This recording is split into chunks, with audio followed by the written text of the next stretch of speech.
네, 경제 현장 오늘 이슈 체크로 이어갑니다. 원달러 환율이 6거래일째 1,380원대 움직이면서 고공행진을 이어가고 있습니다. 주요국 통화 약세로 달러 강세가 유지되면서 원달러 환율이 1,400원대를 넘어설 거란 전망도 있는데요. 왜 이런 현상이 벌어지고 있는 건지, 환율이 1,400원대를 넘어서면 외국인 투자자들에게는 어떤 영향을 미치게 될지 박상현 하이투자증권 리서치본부 전문위원 모시고 자세한 얘기 들어보겠습니다. 위원님 어서 오십시오. 예, 안녕하세요.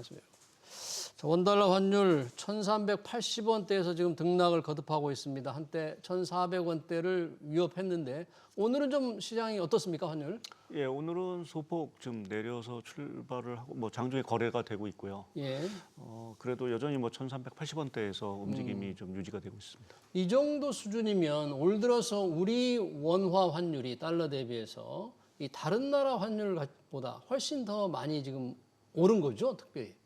예, 뭐 원화 가치 자체가 많이 떨어졌다라고 예. 좀 봐야 될 것 같고요. 근데 좀 주변국인 일본의 엔화 가치 자체가 사실은 더 많이 떨어졌습니다. 아, 일본 엔화가. 예, 네. 그래서 뭐 일본의 엔화 가치에 비하면 조금은 좀 덜 떨어진 상황들이긴 하지만 여타 국가에 비해서는 여전히 원화 가치 자체가 조금은 하락폭 자체가 크다라고 좀 봐야 될 것 같습니다. 그러면 우리 원화도 떨어지고 엔화도 떨어지고 또 뭐 주요국 통화 유로화도 떨어지고 유일하게 지금 달러화만 슈퍼 달러를 계속하고 있는데 왜 이런 현상이 벌어지고 있는 거예요? 기본적으로 우리가 연초에 저희가 이제 전망을 했던 올해 상반기 중에 이제 미 연준이 금리를 인하할 거다라는 게 이제 대부분의 시각이었는데 네. 지금 뭐 연준이 언제 금리를 인하할지 사실은 좀 불투명한 상황들이고요. 거기에다가 이제 미국 경기 자체가 워낙 뭐 탄탄하다 보니까 사실은 지금 미국의 어떤 펀더멘탈을 이길 수 있는 국가가 사실은 없는 상황들입니다. 또 일부 국가는 뭐 이미 유로 ECB 같은 경우 금리 인하를 이제 시작을 했고요. 네. 이제 그렇게 보면 이제 통화 정책에서의 어떤 탈동조화, 그러니까 미국은 계속해서 긴축으로 가고 있는데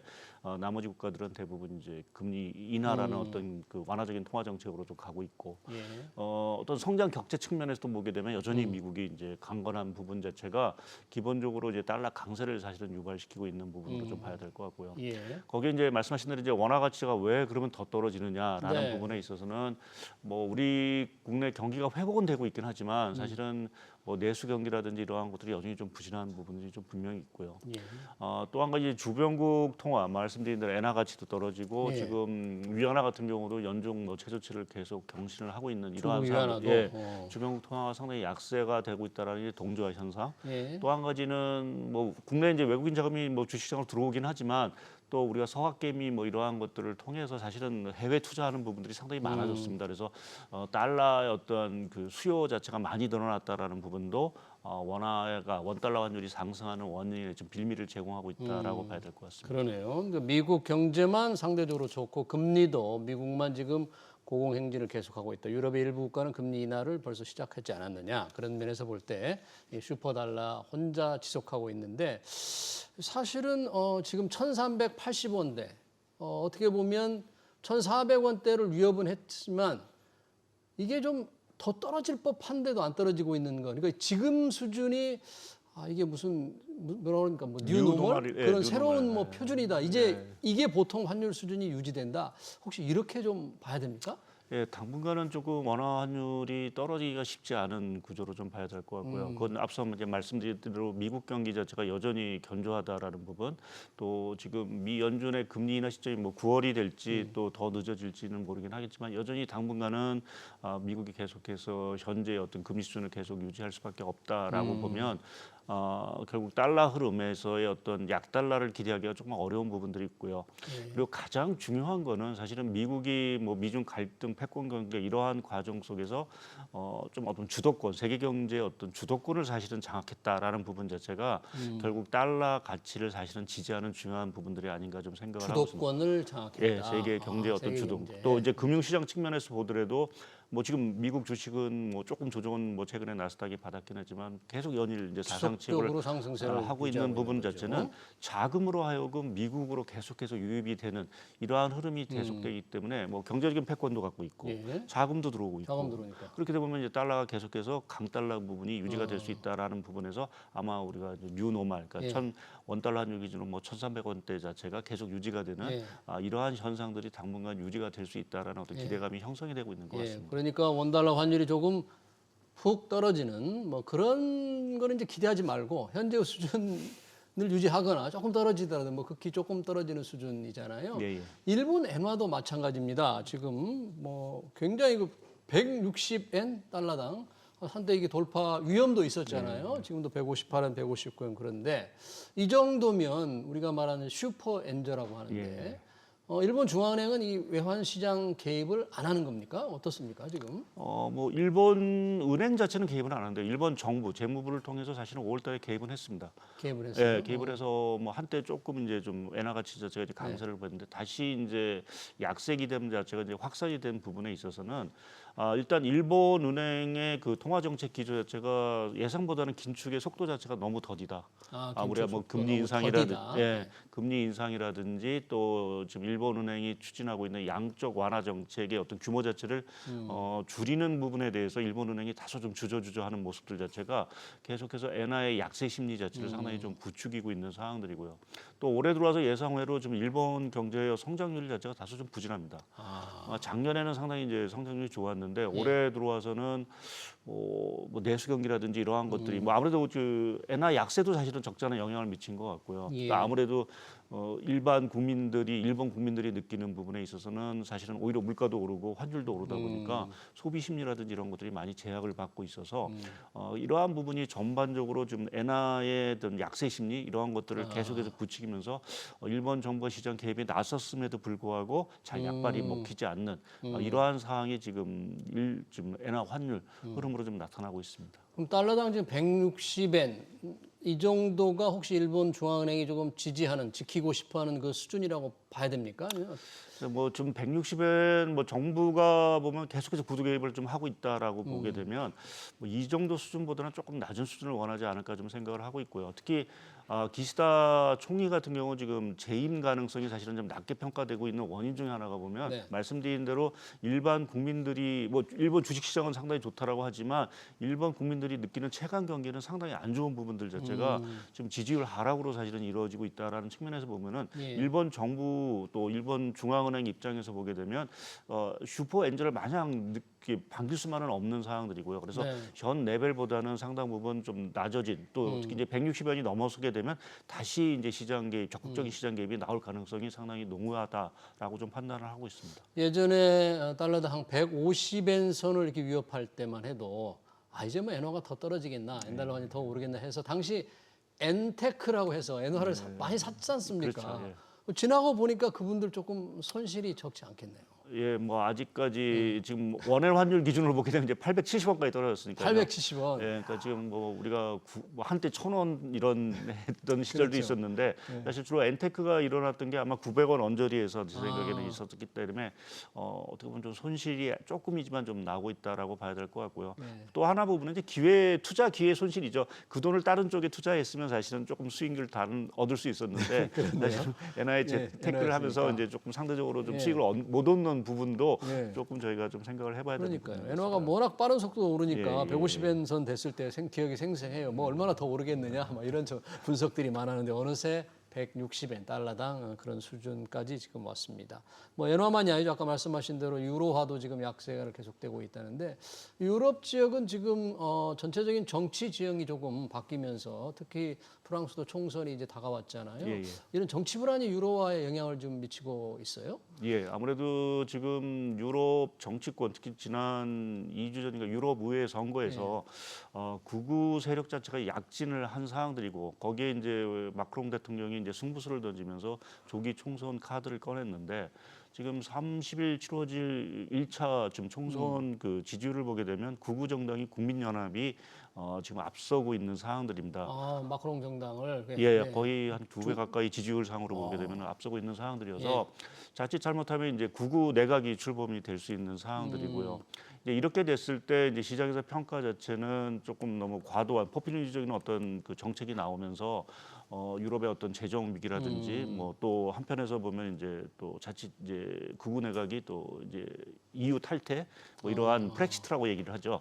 뭐 이러한 어떤 문제를 제기되지 않을까라는 부분에서 조금 시장의 불안이 좀 이제 나타났고요. 그것이 이제 유로화의 약세 압력으로 좀 가고 있는 상황들입니다. 더구나 7월 초에는 좀 프랑스뿐만 아니라 이제 영국에서도 총선이 이제 있는데 예, 그렇습니다. 영국에서도 아마 정권이 아마 바뀔 가능성이 상당히 있고요. 이제 그렇게 됐을 때 파운드 가치가 어떻게 반응할지라는 부분도 계속해서 조금 시장의 불안감을 자극하면서 유로화 가치에 좀 악재로 좀 작용을 하고 있습니다.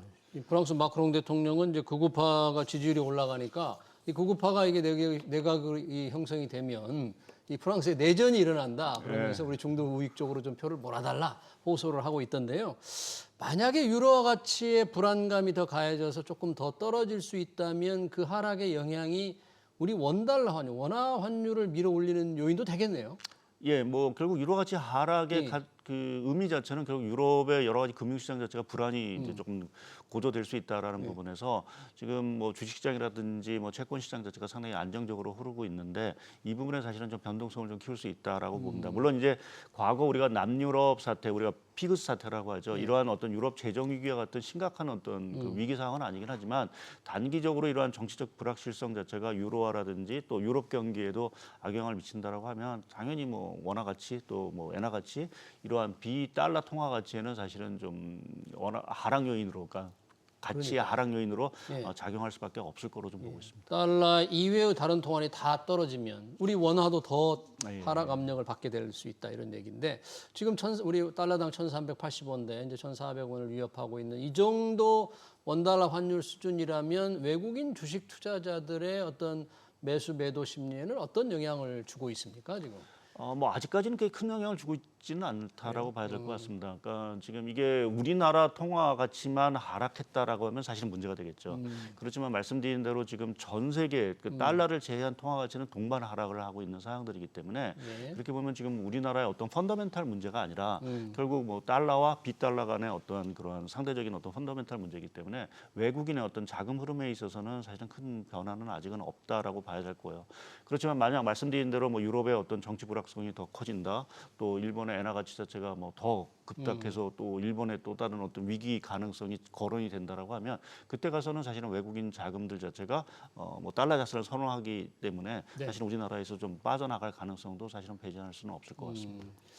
전반적으로 우리 이제 외국인 순매수, 순매도 영향이 있을 수 있지만 우리 경제에 미치는 영향에 따라서 또 주식 시장에도 또 음향이 이렇게 바뀔 수가 있을 텐데 우리 경제에 미치는 영향은 어느 정도 있을까요? 예, 당장 뭐 원화 가치 자체가 이렇게 지금 1,400원 된다고 해서 뭐 이렇게 큰 영향을 미치지는 않을 것 같습니다. 오히려 이제 수출 기업 입장에서는 사실은 좀 달가운 뉴스일 수 있는 부분들도 있고요. 그러니까 뭐 아무래도 이제 원화 환산 이익 자체는 사실 늘어날 수밖에 없는 부분들이고요. 근데 반면에 이제 수입을 하시는 이제 업체들 뭐 이러한 쪽에서는 당연히 좀 부담이 될 수밖에 없고 또 말씀드린 대로 이제 원화 환율 자체가 이제 870원, 860원 뭐 이렇게 왔다 갔다 하다 보니까 과거에 비해서 우리가 일본과의 어떤 수출 경합도 자체가 뭐 조금은 이제 좀 느슨해졌다 하더라도 그래도 뭐 일본 엔화 가치 자체가 저렇게 싸지니까 우리 가격 경쟁력 자체는 떨어질 수밖에 없는 부분들이고요. 이제 이러한 부분이 조금 부정적인 영향을 미칠 수 있고 또 한 가지 이제 우려되는 부분 자체는 이제 물가 부분이죠. 이제 물가, 수입 물가. 지금 정부나 이제 하는 같은 경우 이제 어쨌거나 이제 금리 인하 쪽으로 좀 다가서려고 하는 어떤 움직임을 좀 보이고 있는데 이러한 환율 불안으로 인해서 물가 자체, 수입 물가 자체가 잘 잡히지 않는다라고 했을 경우에는 금리 인하 시점 자체가 당연히 뒤로 이연될 수밖에 없는 부분들이고요. 이러한 것들이 결국 국내 내수 경기 회복에 좀 발목을 또 잡을 수 있다라는 부분에서는 뭐 여기서 환율이 더 오르는 부분도 사실은 그렇게 좀 탐탁지는 않은 그러한 상황으로 좀 봐야 될 것 같습니다. 한국은행도 그 금리 결정을 할 때 이 상당히 이 물가에 미치는 환율이 물가에 미치는 영향을 많이 의식하겠죠. 그렇죠. 예, 예. 그러니까 지금 한은 총재께서도 말씀하시는 게 이제 그 뭐 고호 물가라든지 이러한 것들이 한은 정책 목표선 그러니까 2%에 다가가는 어떤 그런 확실한 시그널이 있어야 금리 인하하겠다라고 말씀을 하셨기 때문에 그렇게 보면 이제 환율 불안으로 인해서 물가 불안이 또 다시 또 재현된다. 또 최근에 보게 되면 뭐 운송비라든지 이런 것들이 다시 좀 들썩이고 있는 상황들에서 여기에 환율마저도 불안하다라고 하면 섣불리 사실은 이제 금리를 내리기가 좀 쉽지 않은 국면으로 좀 나타날 수도 있을 것 같습니다. 그러네요. 원달러 환율이 뭐 1,400원대를 넘어서기라도 한다면 우리 통화 정책 결정하는데 상당한 데 부담을 안게 되는 그런 상황을 맞을 수도 있겠다. 뭐 그런 얘기인데 그러다 보니까 정부가 원화 시장, 외환 시장 안정을 위해서 국민연금과 통화 스왑 거래 한도를 350억 달러에서 500억 달러로 늘리겠다. 통화 수합 거래 한도를 늘리겠다. 이 연금과의 통화 수합 이건 왜 이게 필요한 건지, 이게 한도를 늘리면 어떤 효과가 있는 거예요? 결국 이제 국민연금이 해외를 투자할 때 보면 이제 달러를 이제 사서 이제 해외 투자를 해야 되는데, 그 경우에 이제 한은이 갖고 있는 이제 달러를 빌려줘 갖고서는 이제 그 해외 투자를 하는 이러한 형식으로 하는 부분들이어서, 예. 그렇게 보면은 이제 당장의 달러 수요 자체가 사실은 발생을 하지 않는 부분들이죠. 그래서 그러한 것들로 인해서 사실은 이제 뭐 하는 입장에서는 이제 어떻게 보면 이제 좀 외환 시장 자체를 안정화시킬 수 있는 어떤 총알을 자체를 확보할 수 있는 부분들이 좀 있어서, 예. 아마 이러한 부분에서 좀 이 말씀하신 대로 이제 350억에서 한 500억 예. 달러로 사실은 지금 그 규모를 늘려놓은 사항들이고요. 예. 근데 이 말씀하신 국민은과의 수합 자체를 통해서 뭐 정부가 이러한 그 외환 시장 방어 능력을 키웠다 하더라도 이것이 뭐 추세를 전환시키고 갈 수 있는 자금은 아니고요. 그래요? 결국 이제 우리가 원 달러 환율이 너무 이제 요동을 칠 때 어느 정도 그것을 이제 스무딩 오퍼레이션을 할 수 있는 정도의 어떤 자금의 역할만 할 뿐이지, 뭐 우리가 이것이 뭐 늘어났다고 해서 뭐 추세적으로 바뀌는, 그러니까 우리가 과거에 한미 위연준과 통화 수합을 한번 해서 네. 그때하고 경우하고는 조금 좀 상황이 좀 다르다라고 좀 봐야 될 것 같습니다. 예. 변동성, 환율 변동성을 좀 줄일 수 있는 요인이지만 현재의 원달러 환율의 이 상승 그런 추세 자체를 완전히 바꾸기는 좀 쉽지 않을 수도 있다는 얘기인데, 박성현 의원님은 어떻게 원달러 환율 하반기 좀 어떻게 전망하십니까? 저는 그래도 조금 원달러이 좀 떨어질 거로 좀 보고 있습니다. 떨어진 게 뭐 1,200원 선 뭐 이런 거 알기보다는 연말 정도 한 1,300 초중반 정도를 좀 생각을 하고 있고요. 연말에요? 그 가장 중요한 거는 미국이 금리 인하에 나설 거로 좀 생각을 하고 있습니다. 음. 저는 뭐 개인적으로는 이제 9월 금리 인하를 말씀을 좀 드리고 있는 9월? 상황. 네. 이렇게 되면 좀 달러 흐름 자체가 조금 약세 압력을 좀 받을 수 있는 부분들도 있고요. 예. 또 지금 우리나라 통화하고 사실은 연동성이 높은 엔화 가치 같은 경우도 결국 일본은행이 7월 뭐 또 8월 정도 가서는 추가 금리 인상에 나서지 않을까 좀 생각을 좀 하고 있습니다. 그렇게 됐을 때는 엔화 가치 자체가 좀 상승가, 엔달러가 떨어지는 환경이 조성이 될 수 있다라고 하면 원화 가치의 상승 요인으로 좀 작용할 수는 있을 거로 좀 보고 있습니다. 다만 변수는 11월에 있을 미국 대선 결과가 변수가 되지 않을까 보고 있습니다. 네, 전반적인 이제 미국 대선, 11월 대선은 있지만 전체적으로 원화 가치나 엔화 가치도 이제 지금쯤이 거의 뭐 가장 낮은 수준 아닌가 이렇게 이제 본다 이거죠. 환율로는 가장 높은 수준 아닌가. 네, 잘 들었습니다. 외환시장 동향 지금까지 박상현 하이투자증권 리서치본부 전문위원이었습니다. 의원님 고맙습니다. 감사합니다. 감사합니다.